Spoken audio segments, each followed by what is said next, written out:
Good afternoon. My name is Michelle Long and I'm the daughter of John Gervais. Let me begin by saying thank you to all of you for coming and for all of your support. It has helped my family through this very trying and incredibly sad time. My father John was a simple and he was a kind-hearted man. He was proud and strong and he always worked hard, and he prided himself in having a loving marriage, a loving family, and he and my mother have lived in Quebec for over 40 years. He never got wrapped up in the politics here and always considered himself a Canadian first, and he didn't define himself by the language he spoke, but he only defined himself by his morals and beliefs and being a good moral man.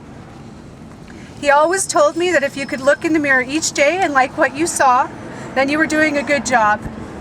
And if you didn't like what you saw, then you needed to change it.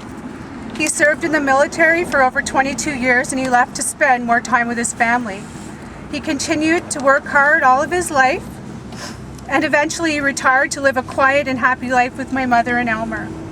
My father made people laugh, and he made every holiday, birthday, and special occasion magical just by being who he was. He's loved and respected by many, and his family will truly miss him. We are all broken-hearted by his passing, and the world is an emptier place today because he's not in it. We are all here today because this hospital and one of its employees failed to provide my father John and my family with the very best care a hospital should provide.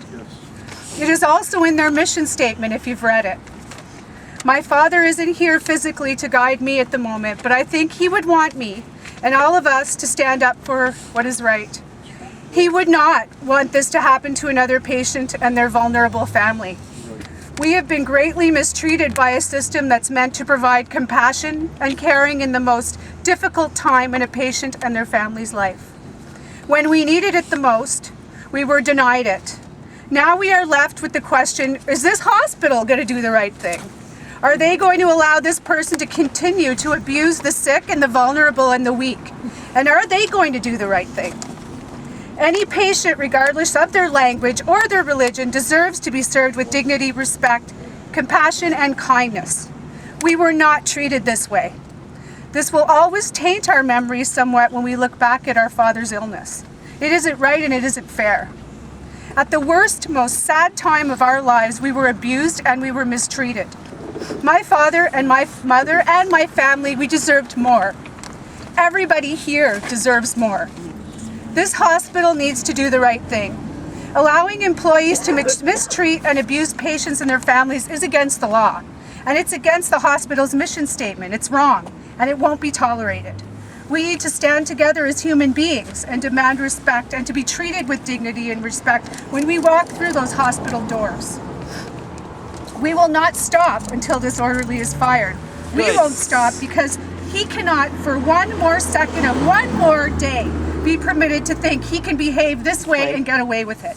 And we're not going to stop. My father's not here with us now. We buried him this morning. But he left this world with his loving family by his side in a peaceful and loving place. In his last 3 days, we were able to move him to Elizabeth Briere, where he was surrounded by the people he loved and who respected him. He left this world receiving love, dignity, kindness, and respect. He had no recognition of what happened that day in October due to the extreme pain he was in. It is us who have to live with what happened that day and the inability of this hospital to react appropriately in this situation. Once again, on behalf of my family, I'd like to thank all of you. It's more important to stand up for what's right than sit back and let things happen. And Gandhi once wrote, "Silence becomes cowardice when occasion demands speaking out the whole truth and acting accordingly." Thank you from the bottom of my heart to everybody. God bless. God bless. God bless.